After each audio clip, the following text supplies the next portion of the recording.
Tapi mungkin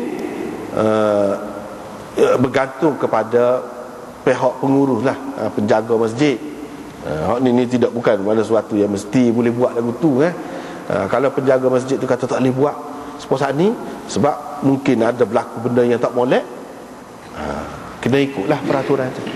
Kena ikut peraturan. Tapi kalau nak kira dari segi hak asas, hak asal dia dalam keadaan yang selamat, tidak ada apa-apa gangguan, tidak ada apa-apa perkara yang tidak baik berlaku, maka boleh dibuat gitu. Terutamanya apabila orang perempuan pun beriktikaf di masjid, lebih-lebih lagi lah. Sebab zaman Nabi dulu orang perempuan pun iktikaf juga, bukan orang lelaki saja. Maka kemungkinan itu baik ataupun tak baik itu tetap ada. Jadi pihak berkuasa lah, kita kata pihak yang berkenaan dengan masjid itu dia boleh buat peraturan. Kalau dia kata tak boleh buat lagu ni, kena ikut lah gitu. Walaupun asalnya boleh. Sebab apa kita takut benda-benda yang tidak baik berlaku di dalam masjid. Hak molek masjid itu terbuka, nampak belakang, terai belakang, telus. Orang kata tak ada lah kemungkinan benda-benda yang tidak baik itu berlaku dalam masjid. Apalagi kalau kita kata orang perempuan pun beriktikaf dalam masjid juga. Mungkin ada ambil kesempatan masuk dalam suara bagai-bagai, tak ada pasal lah. Cemar nama masjid. Bukan boleh kira orang ni kan, macam-macam. Dengan sebab tu kena ikut peraturan juga. Supaya kita kata masjid, tutup masjid, kita tak boleh kata apa yang tutup ni rumah Allah. Mungkin dia ada ruang-ruang tertentu yang ada benda-benda mahal dalam keadaan masyarakat yang tidak baik, tidak terkawal, maka sudah memadai bahagian luar tu, misalnya kita situ pun masjid juga, boleh duduk kat situ. Itu tak apalah, mana ruang tu dibagi. Hak tak bolehnya kunci pintu, tak boleh masuk. Hak tu hak tak boleh, tak boleh masuk dalam ruang masjid, orang panggil masjid langsung. Hak tu hak tak bolehnya. Tapi kalau ruang yang tertentu dikunci, itu tak apa, demi kemaslahatan. Di sini Nabi SAW buat bilik kecil, sekadar cukup untuk dia semayang, untuk dia baring, sekadar tu. Jangan lebih. Kalau sampai mengganggu orang, tak boleh. Jadi sempit masjid, tak boleh gitu. Nabi SAW keluar pada waktu malam dan bersemayang.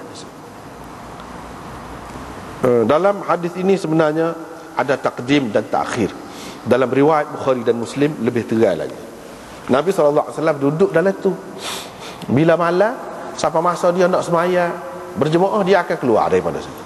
Dia akan keluar semayang dalam masjid. Dalam tempat ramai-ramai orang nampak lah. Gitu.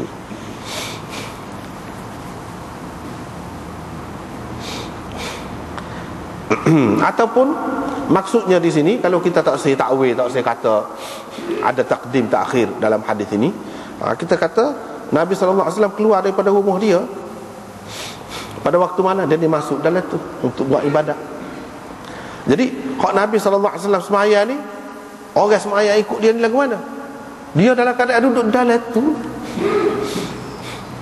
Bukan sebab semayang hak fardu ni dia terai orang nampak dia dengan jelas, duduk luar juga.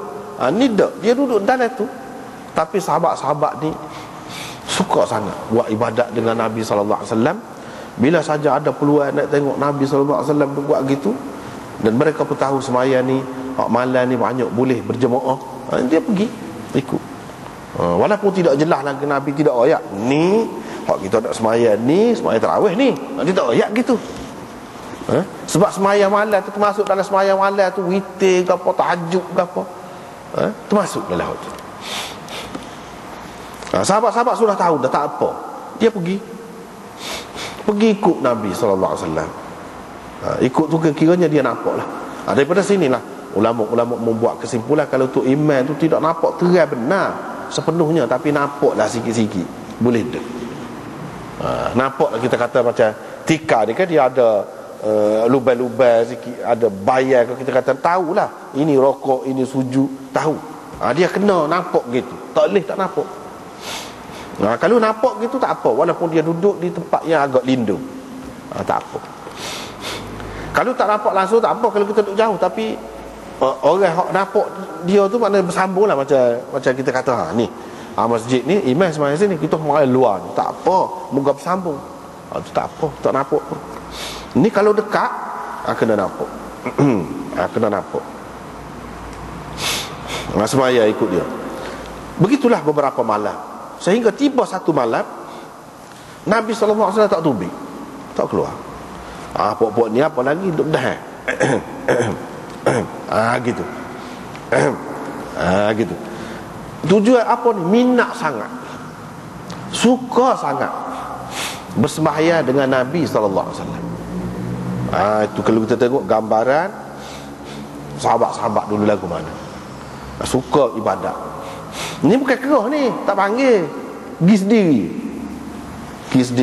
Ni bezanya orang zaman Nabi SAW dengan orang zaman kemudian. Dan kalau nak betul-betul nak berjaya, dia kena kembali kepada asal dalam apa perkara sekalipun, dalam pemikirannya, jiwanya, amalannya, gerak kerjanya, matlamatnya, kena serupa. Baru berjaya, serupa dulu. Kejayaan dunia dan akhirat. Mereka tidak kejar dunia, tidak tuju dunia, tetapi Allah SWT bagi kepada dia kerajaan alam dalam masa yang singkat saja. Daripada sekecil-kecil negeri tu, orang panggil negara Madinah tu sangat kecil, tapi jadi jatuh ke tangan Islam dalam masa yang tak lama, Mekah. Itu akibatnya, hasilnya. Kalau kita nak kira dari segi amalan mereka ini, lagu ni malam-malam kalau ada Nabi SAW buat ibadat, nak turut Nabi, suka. Di samping itu mesranya dengan Quran itu, nak dengar sendiri Nabi baca, nak menghayati bacaan Nabi SAW dalam sembahyang tu. Kalau Nabi SAW sudah tahu ramah lagi, dia baca Qadrah lagi, baca Qadrah lagi, nak suruh dengar alif belakang. Di samping itu ingat Quran. Pada ketika tu moga baru-baru lagi kan Quran, nak suruh ingat Quran tu, itulah cara. Cara bacanya, cara sebutnya, dan tertibnya lagu mana, gitulah. Ikut Nabi lah, ikut Nabi, dengar Nabi. Dah lah pokok ni, dan sengaja dia derah suara, kecek dia derah. Maksudnya seperti kita kan, kalau tu email biasa kita kata bunyi geger, mana orang ramai tu kira-kiranya gaduh sikit dia. Dia ingatkan Nabi SAW nak tubik lah sekala sebelum malam tu. Dan mereka membaling anak batu ke pintu rumah Nabi. Sampai itu baling anak batu ni, dia bukan satu penghinaan, satu perbuatan yang biadab, tidak. Ini masalah uruf, masalah adat sesuatu tempat itu. Adat sesuatu tempat tidak serupa. Kalau satu tempat buat gini, maknanya bagus. Setengah tempat buat gini, jangan marah kau kan. Dia tak serupa. Serupa juga mungkin dengan tempat kita ni, kalau kita baling anak batu lagu tu biadab. Tapi dalam masyarakat Arab, terutama pada ketika itu, ini ialah cara nak panggil orang. Cara nak panggil orang. Anak batu kecil-kecil, mudahlah muka dia lantai dia ni pun bukanlah seperti kita ni masjidnya ada anak batu gitu, atas anak batu semaya, atas pasir gitu je lantai dia tu. Nabi SAW pun tubik dengan marah. Kira-kiranya dia naknya, mana sahabat tak faham. Sahabat tak faham pada ketika tu.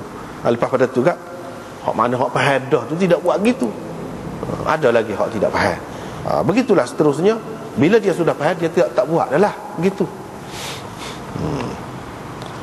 Dia kata, duk tu buat kerjaan lagu tu, yang aku punya bimbang, takut-takut difardukan kepada kamu. Apabila difardukan jadi susah. Kalau kamu tidak susah pun, bukan kamu saja yang akan terima Islam ni kira-kira. Orang kemudian lagu mana? Orang kemudian lagu mana? Maknanya di sini Nabi SAW tak si beri susah lah umat dia, pengikut dia. Walaupun kata minat ataupun suka ibadat pun, kita kena fikir juga orang lain. Kena fikir juga orang lain. Nabi SAW pun kata, kamu kenalah semaya di rumah kamu. Kalau nak juga tak apa, buat di rumah.